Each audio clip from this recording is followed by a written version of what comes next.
And we're going to do a flea and no-see-em treatment today. First, I'm going to grab my PPE, which is gloves. Go back and get my sprayer.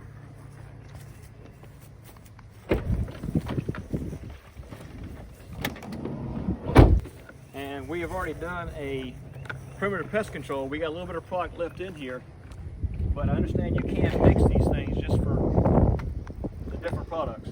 So what we're going to use today, this treatment, we're going to use seismic, and I'm having a senior moment, so I'm going to look at my little cheat sheet over here. Night Guard, liquid altazoid, and Polymax for our treatment. So first of all, I'm going to add a little bit more water to this. We'll get enough water in there so the treatment is not going straight to the bottom and going out the tubing. It'll fill up to about 1, maybe 1.5 gallons. For seismic, we're going to use, because this is a 5-gallon tank, we're going to use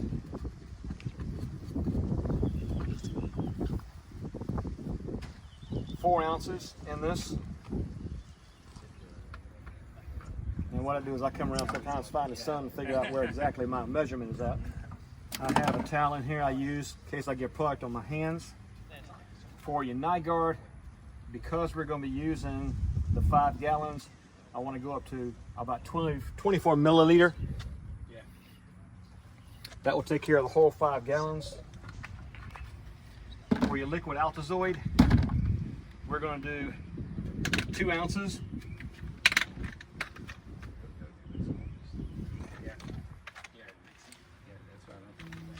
And once you've done this for a little while, you kind of get an idea of how much Polymax to put in there. I go kind of like, about like that. That should take care of it. I got a Cowboy Kent Rollins that I watch. He does a lot of cooking. That's how he measures. And then you can, as you're filling, you can kind of agitate a little bit.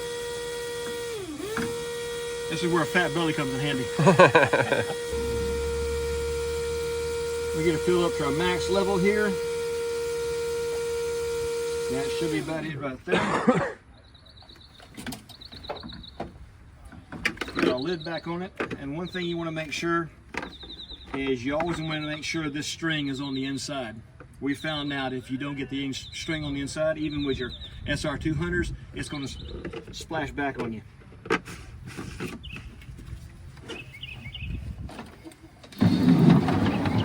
I always take and wipe off the top, just to make sure there's no liquid around there.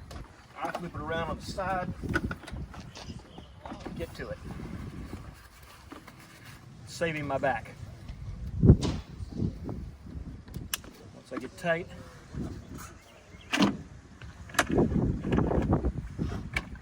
pull this out. I'm left-handed, so I bring it around to my left side. Make sure your power's on.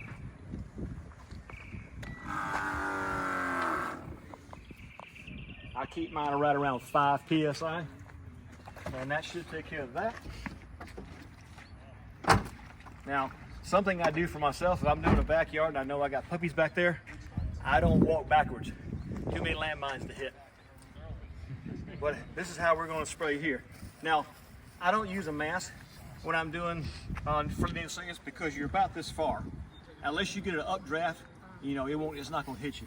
What I do is I just kind of start right here, and I just start spraying and walking backwards. I made about this. You can make this large of a swat and still get it in the ground. You just have to kind of get your own technique once you've done it for a little while. See, I'm covered about 6 to 7 feet and still getting a good coverage. And if you see it spraying out a little bit too much, you want to kind of tighten it up just a hair. I'll turn it in, make the sprayer just a little bit tighter. Once I get right here, I kind of go around, work my way back to where I can go back again. Using the same technique, back and forth.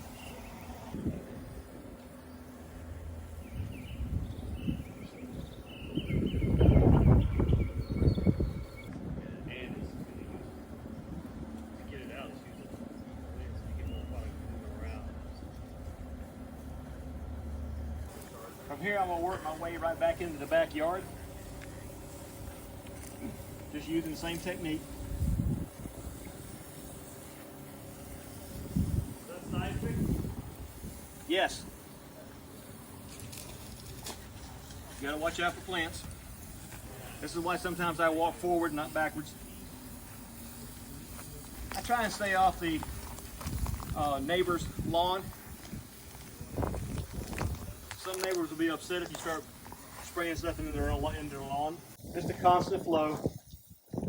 You kind of learn after a while how fast you can move to how you're spraying back and forth. Okay. From this point, because I know the customer has dogs in the backyard, I'll be moving forward from now on. I'm going to do half of this right here, walk all the way to the back, then I would go from the back to the front, and this will be the last piece I use right here. That way I'm not putting product all over the place. So just a little swat. Get to the grass. I'm making a larger swat.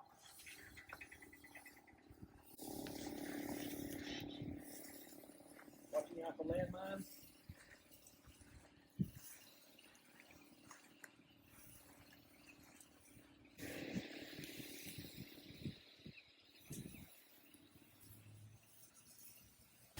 Now I just start working my way to the other side of the yard.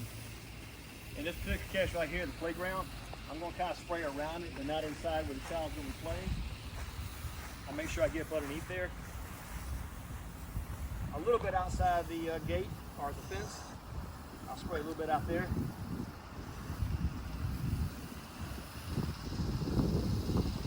See that? So if that's the case, I may go a little bit lower to make sure I'm not getting that spray back on me.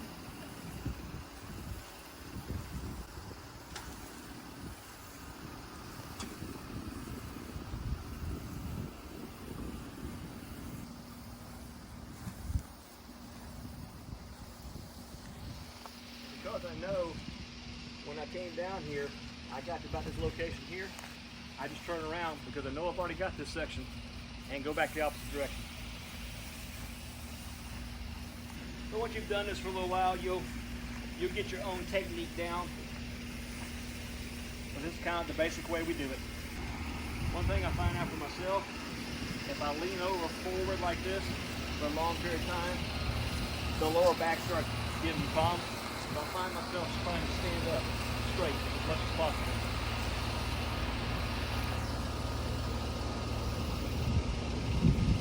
Here I'm going to switch out for just a second. What I'm going to do is go all the way up to the end of this fence line.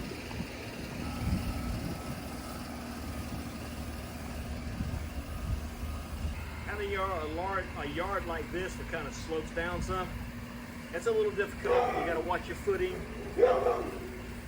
Another advantage of going forward like this is if a yard has some dipped areas into it, or like this right here, if I was going backwards, I would slam right into this tree.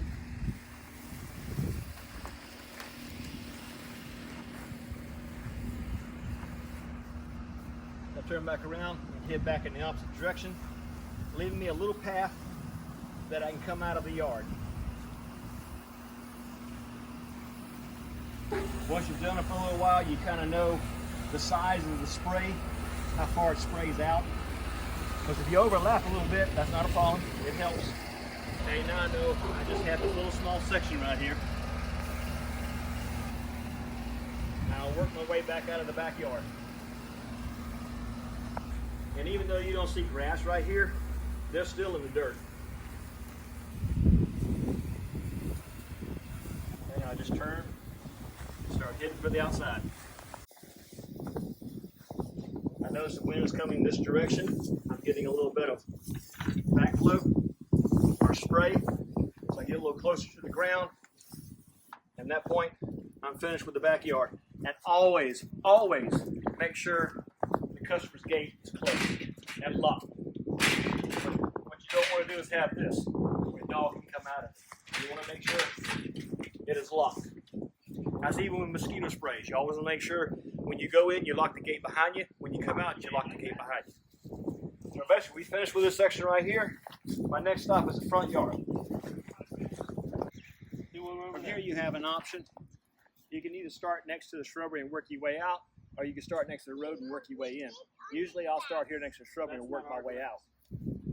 Same pattern. Good thing about these electric sprayers, you don't have to be doing this for an hour or so. These really help out a lot. They're more efficient, more powerful, easier to use. The only problem I found with these sprayers is that it will get down to a certain level in the tank and it won't work anymore. I know I've got about 4 or 5 feet that way. When I come back up, I'll take care of that side. Kind of glancing behind me, make sure I'm not having any kind of obstacles behind me. The wind just got a little bit stronger, so I'm going a little bit further down. So I get the product in there and not having spray on me. Keep an eye out for the fence behind me. A lot of times I'll put my hand out so I can feel it before I hit it. Turn right back around. Head back in the opposite direction.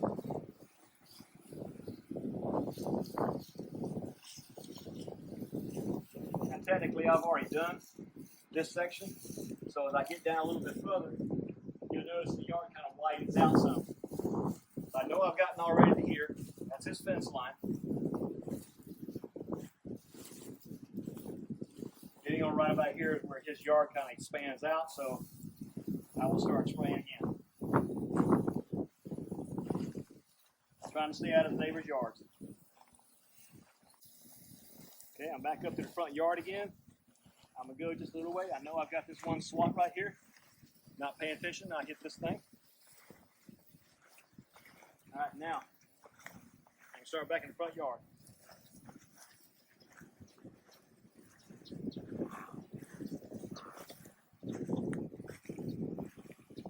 One of the things I find the hardest is judging how much water you've got to be able to complete the yard. Because once you get to a certain point, I don't know if you can hear that motor. It's going to a higher pitch, which means it's not getting the suction that it needs, and I'm not getting the power that I need to spray the yard. Sometimes if you cock it just a little bit to the right, you notice it will kick back in again. So I may have just enough water to finish this one little swat right here.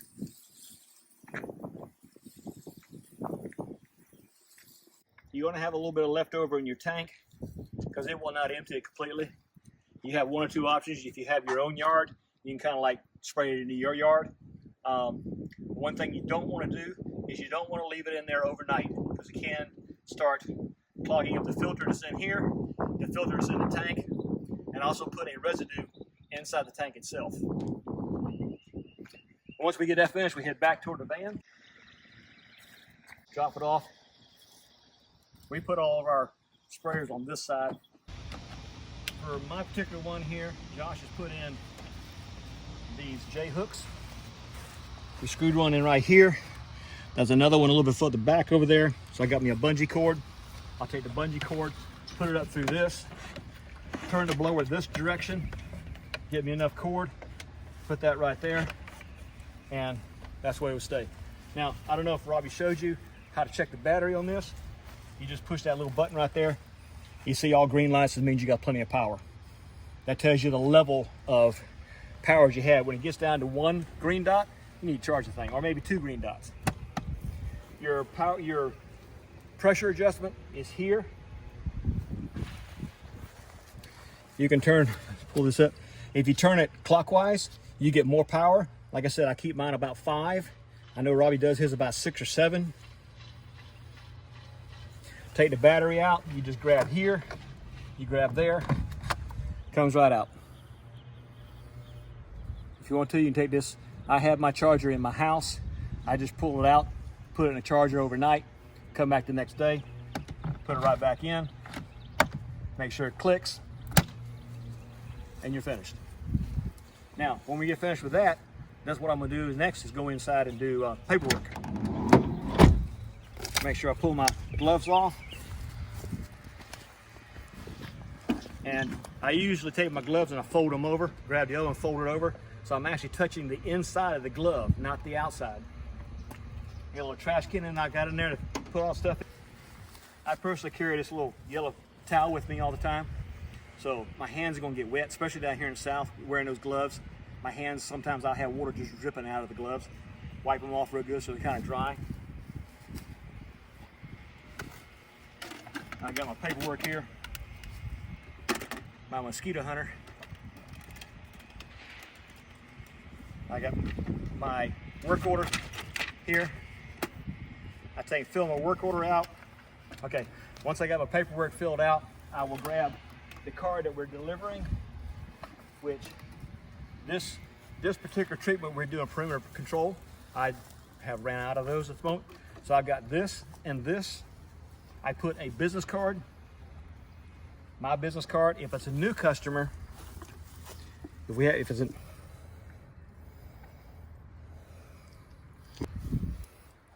has our QR code on it, a little bit of information about me, where I'm from. Then we take that bag right here. What I do is I'll take the work order, put it inside the bag like so, which sometimes can be kind of difficult. They don't want to go in there.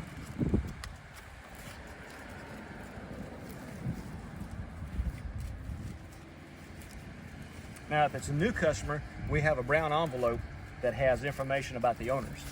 I put a copy of Josh's or the owner's business card. I put a copy of my business card inside the envelope, like so. Let's walk around the other side and I'll show you where I keep my business cards and stuff. I was able to find this at an automotive place.